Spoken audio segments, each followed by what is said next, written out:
Hello everyone, welcome to this session. So students, आज की इस वीडियो में आपसे मैं बात करूंगा opportunities through GATE and EAC. जैसे आप जानते हैं, गेट और ईएसी इंडिया में इंजीनियर्स के लिए बहुत बड़ा एग्जाम है।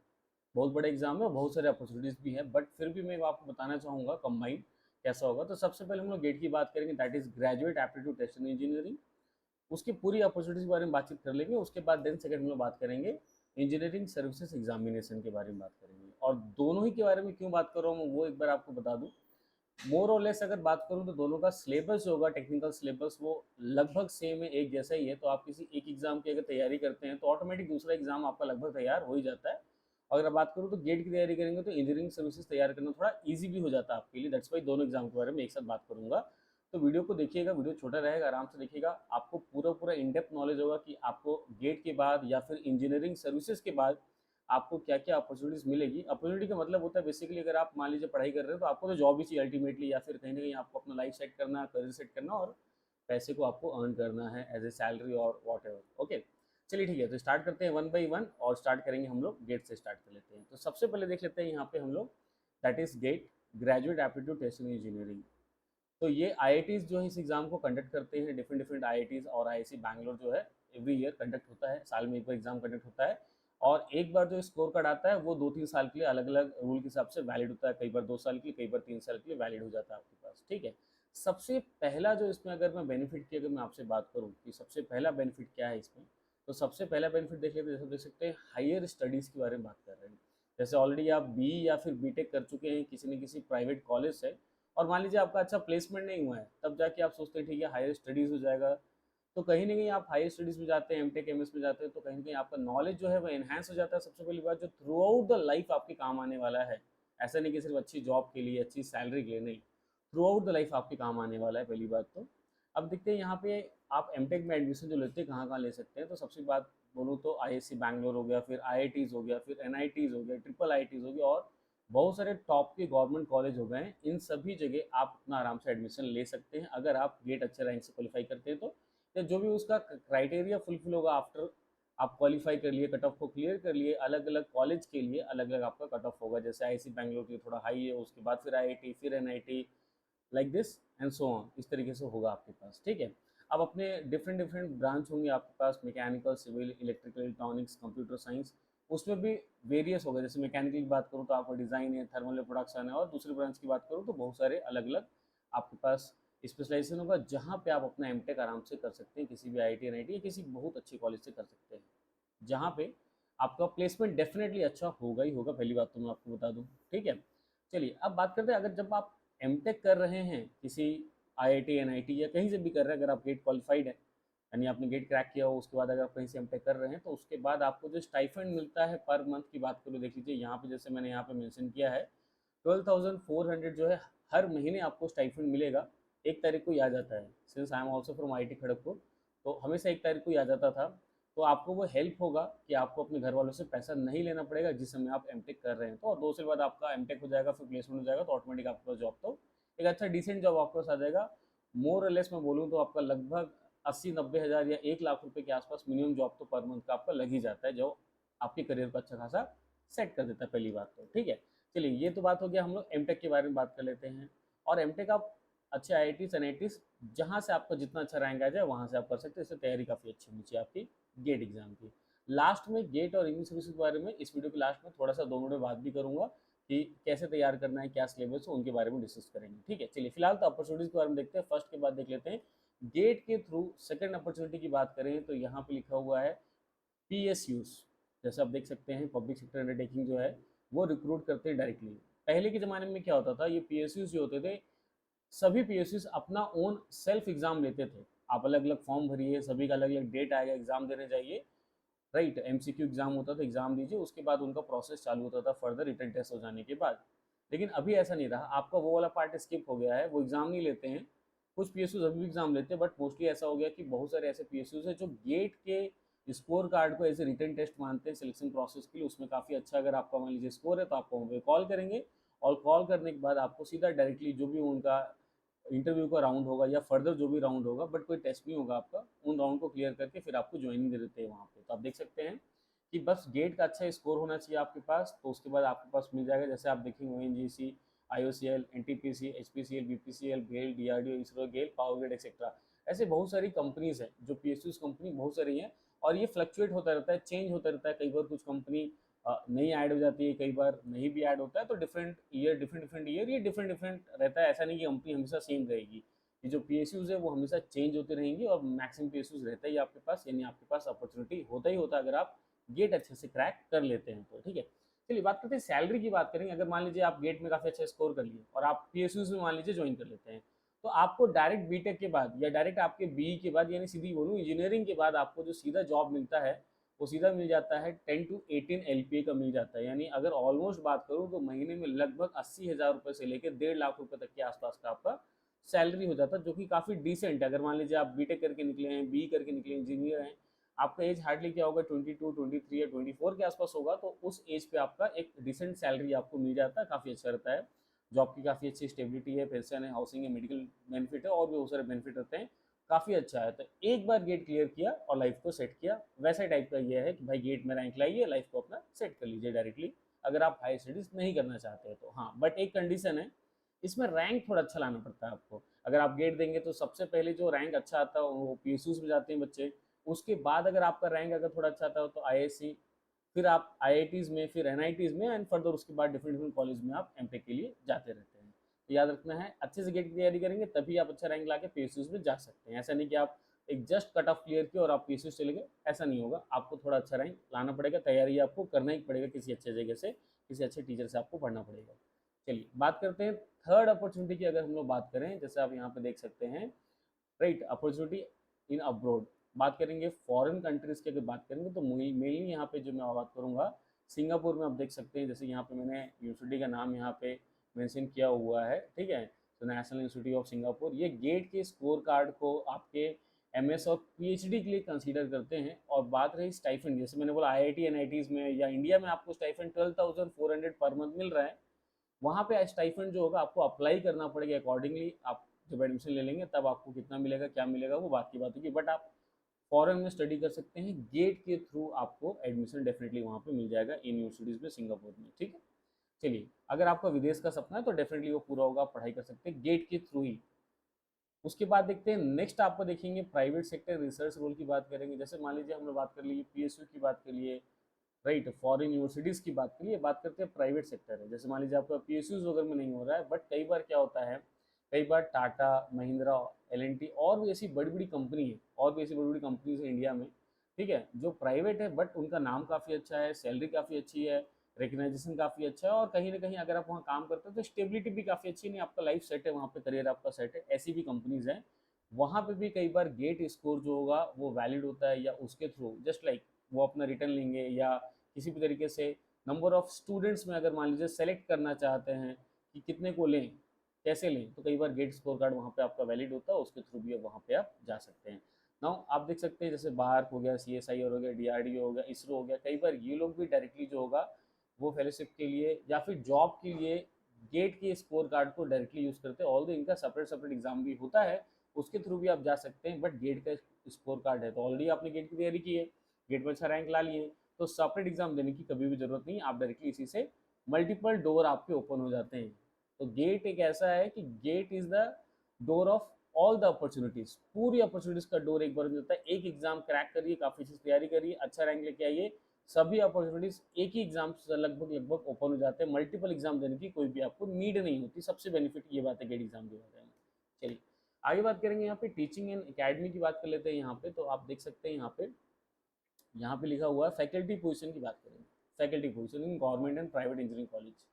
तो अगर मान लीजिए आप गवर्नमेंट या फिर प्राइवेट इंजीनियरिंग कॉलेज में अगर आप टीचर बनना चाहते हैं तो कहीं ना कहीं उसके लिए भी आपको गेट की नीड है। और खास करके गवर्नमेंट तो छोड़िए, प्राइवेट की भी अगर बात करें, आज के डेट में आप छोटी सी भी नौकरी का करने जाते हैं, छोटा सा भी जॉब लेने जाते हैं कहीं पे भी किसी प्राइवेट इंजीनियरिंग कॉलेज है, मे बी आपकी सैलरी ज़्यादा नहीं होगी, मे बी 50,000 के आसपास आपकी सैलरी होगी मे बी, बट उसके लिए भी वो लोग वहाँ पे आपसे पूछेंगे आपका गेट क्वालिफाई है नहीं है, गेट में कितना अच्छा आपका रैंक आया था, आपने एमटेक किया है या फिर नहीं किया, आपने पीएचडी किया है या फिर नहीं किया है, वो सभी चीज़ आपको अपने सर्टिफिकेट्स भी देने पड़ते हैं।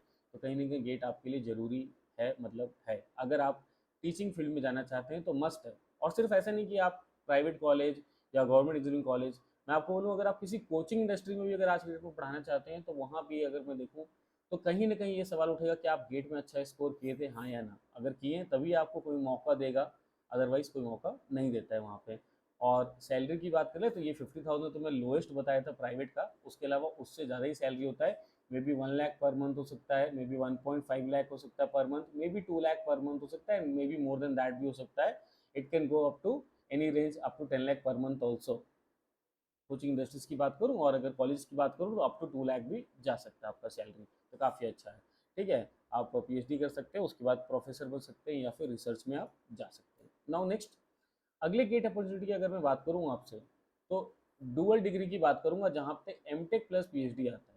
आप देखेंगे कई, जैसे आपने बीई बीटेक कर लिया, इंजीनियरिंग आपने कर लिया है किसी भी प्राइवेट कॉलेज से, उसके बाद आप गेट एग्जाम के थ्रू, गेट का आप मान लीजिए एग्जाम देते हैं, रैंक आप काफ़ी अच्छा आता है, एक ही बार में आप डुअल डिग्री में जा सकते हैं, जहाँ पे आप एमटेक और पीएचडी दोनों एक साथ 5 ईयर्स में करके बाहर आ जाएंगे। 5 ईयर्स में, अगर 5 ईयर्स में नहीं हो पाए तो वो एक्सटेंड होगा, आपका 6 ईयर या 7 ईयर भी हो जाएगा आपका। बट टारगेट रहता है कि 5 ईयर्स में आपका दोनों हो जाए, बोथ एक साथ हो जाए, आपका एमटेक भी हो जाए और साथ ही साथ आपका पीएचडी भी हो जाएगा, एक बार में दोनों हो जाएगा। जहाँ पे एमटेक पीएचडी होने के बाद आपको बहुत सारे फायदे होंगे। और बात कर लेंगे सबसे पहली बात, ड्यूरिंग दिस 5 ईयर और 7 ईयर आपको स्टाइफंड वहाँ पे कितने मिलने वाले, कि आपको घर से सपोर्ट लेना नहीं पड़ेगा। बिकॉज एक बार आप अगर बीटेक करते हैं, इंजीनियरिंग करते हैं, उस समय आपको बहुत ज़्यादा घर से सपोर्ट लेना होता है, पैसा मिलता है, घर वाले देते हैं। दैट्स वाई मैं यहाँ पे बोलना चाहूँगा कि भाई यहाँ पे आप देख सकते हैं, ये एडमिशन आपके वेरियस इंस्टीट्यूट में एडमिशन हो जाएगा डायरेक्ट डुअल डिग्री के लिए, चाहे आईआईटीज़ हो, एनआईटीज़ हो, ट्रिपल आईटीआईज और गवर्नमेंट यूनिवर्सिटीज़ हो, हर जगह मिलेगा आपको एडमिशन। डुअल प्रोग्राम के लिए मिल जाएगा एडमिशन। स्टार्टिंग के 2 साल तो आपको स्टाइफेंड सेम ही मिलेगा एमटेक जैसे, ₹12,400 ही मिलेगा स्टार्टिंग में।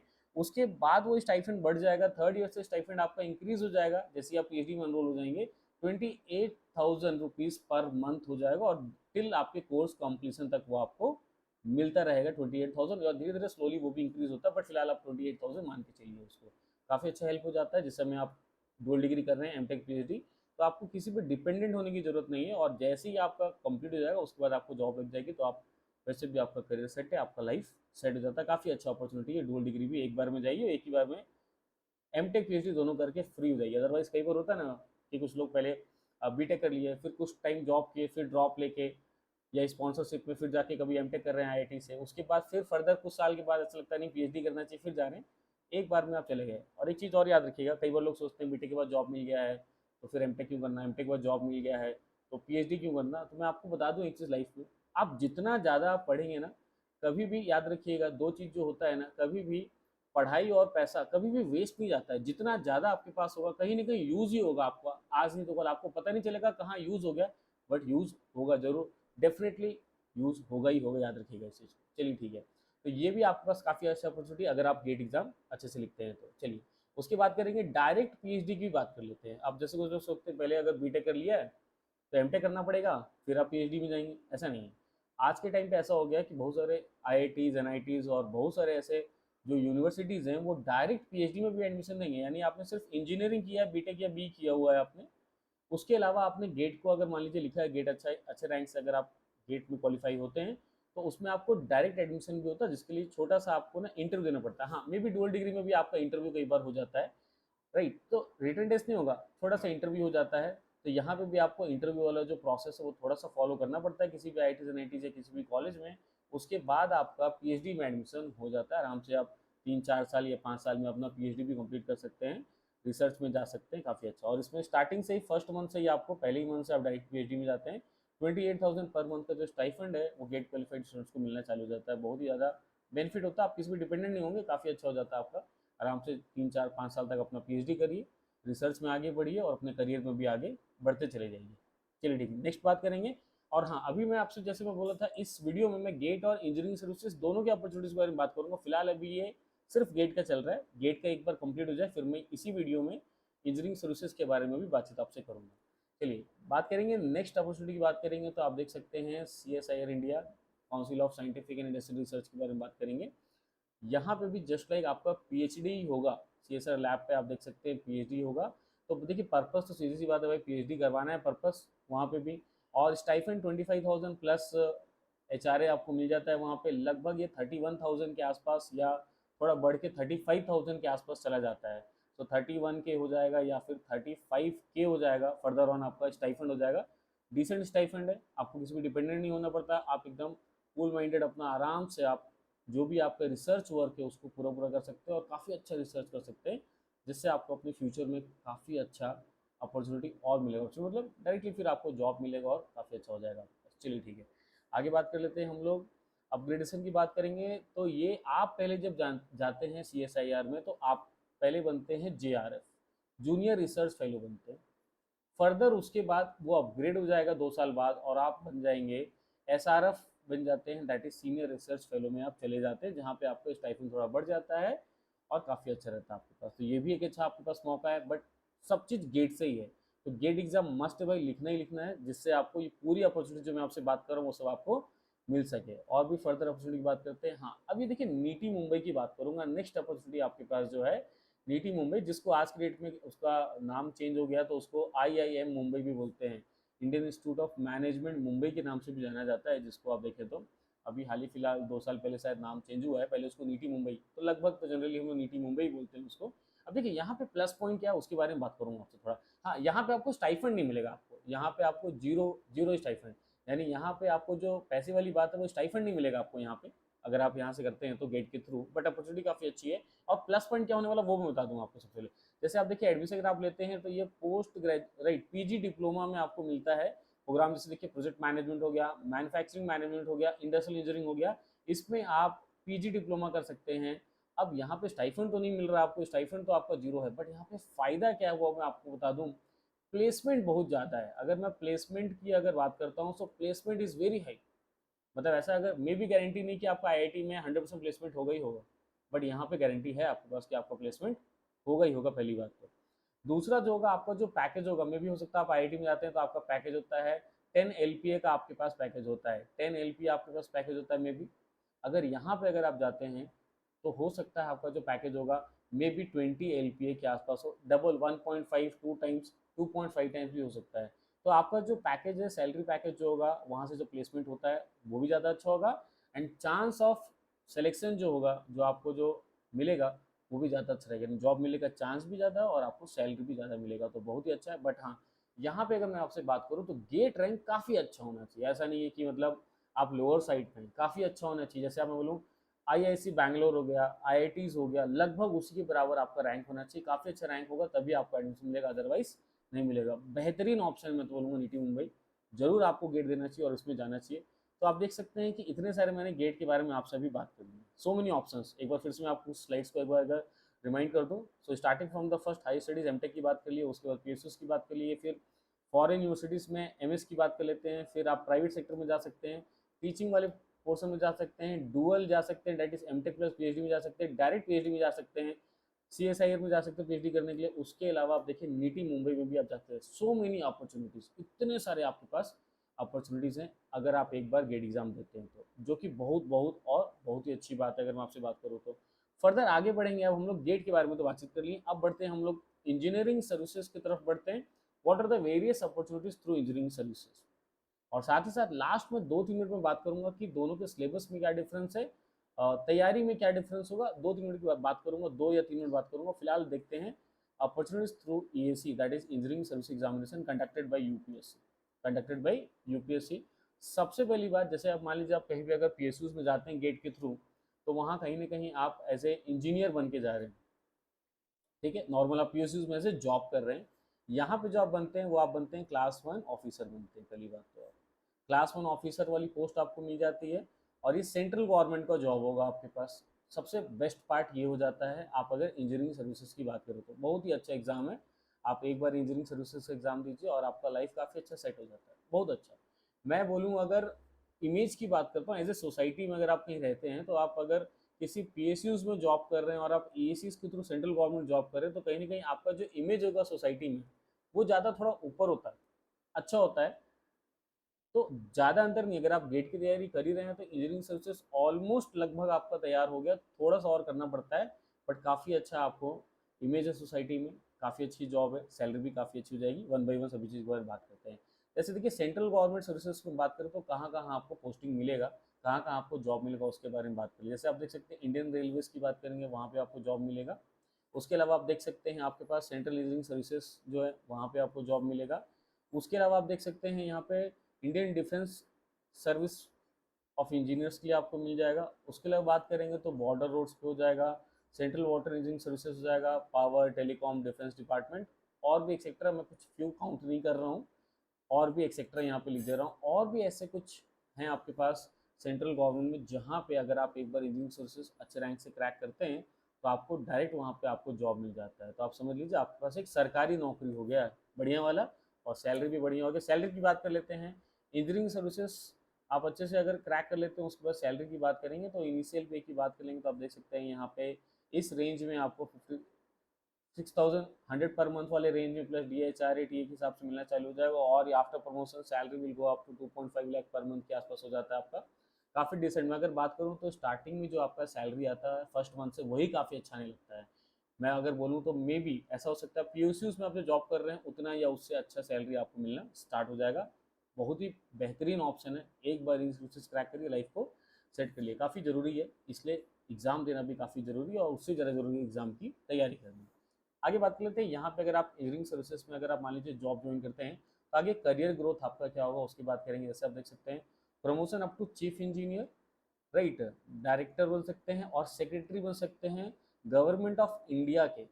मतलब मैं अगर बात करूँ ना एडमिनिस्ट्रेशन लेवल की बात करूँ तो सबसे हाईएस्ट लेवल पे भी आप जा सकते हैं।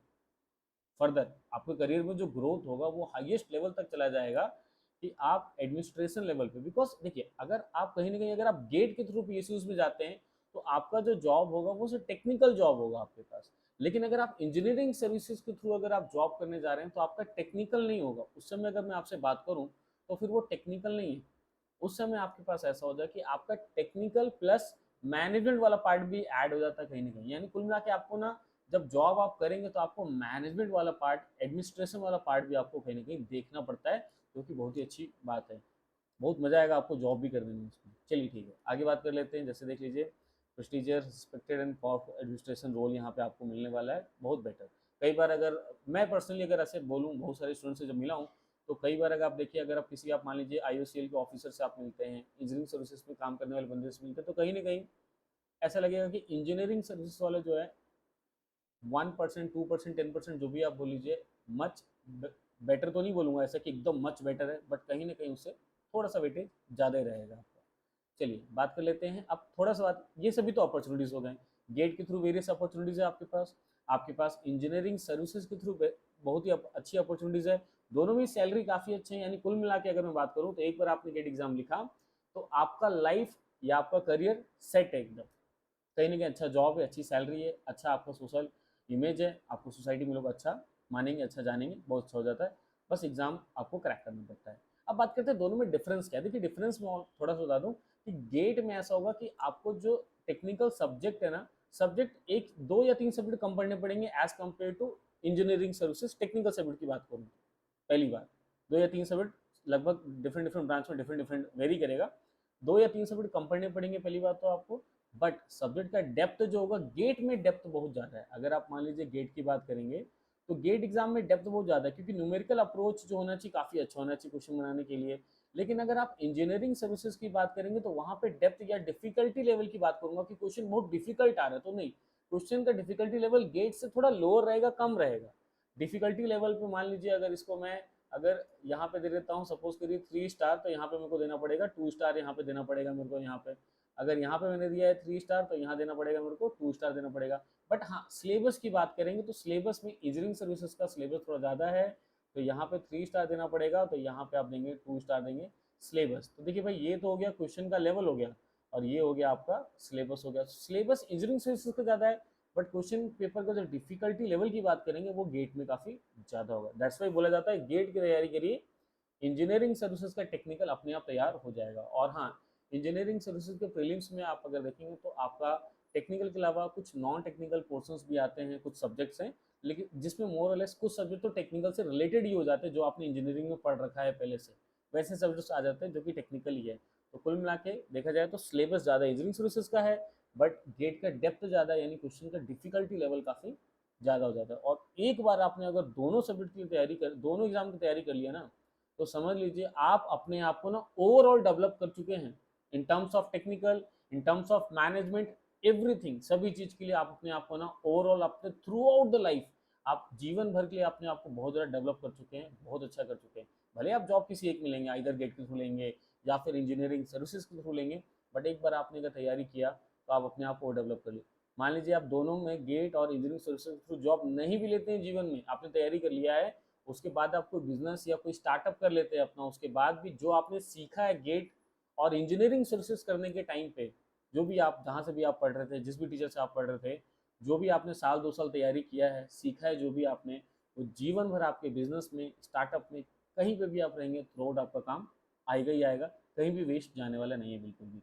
ठीक है, अब सैलरी की बात की है तो सैलरी तो बात कर चुके हैं, सिर्फ एग्जाम की बात कर रहा था। हाँ, गेट साल में एक बार एग्जाम होता है, 1 डे का एग्जाम होगा, 3 आवर्स का एग्जाम हो जाएगा आपके पास। लेकिन इंजीनियरिंग सर्विसेज ऐसा होगा कि आपके पास पहले प्रीलिम्स होगा, उसके बाद फिर आप मेंस में जाएंगे, यानी पहले आपका ऑब्जेक्टिव वाला पार्ट हो जाएगा, फिर आपका सब्जेक्टिव वाला पार्ट हो जाएगा, उसमें पेपर 1 पेपर 2 हो जाएगा आपके पास, देन आपके पास फिर होता है इंटरव्यू वाला पार्ट होता है, तो थोड़ा लॉन्ग प्रोसेस होगा। तो भाई इंजीनियरिंग सर्विसेज जो होगा वो आपकी ज्वाइनिंग से पहले थोड़ा प्रोसेस आपका लॉन्ग होगा, राइट, मल्टीपल स्टेजेस में एग्जाम होंगे, फिर इंटरव्यू होंगे, राइट, ऑलमोस्ट 1300 मार्क्स के आसपास का मान लीजिए आपका एग्जाम होगा, और यहाँ पे आपका एक 100 मार्क्स एग्जाम होता है जहाँ पे 65 क्वेश्चन आता है।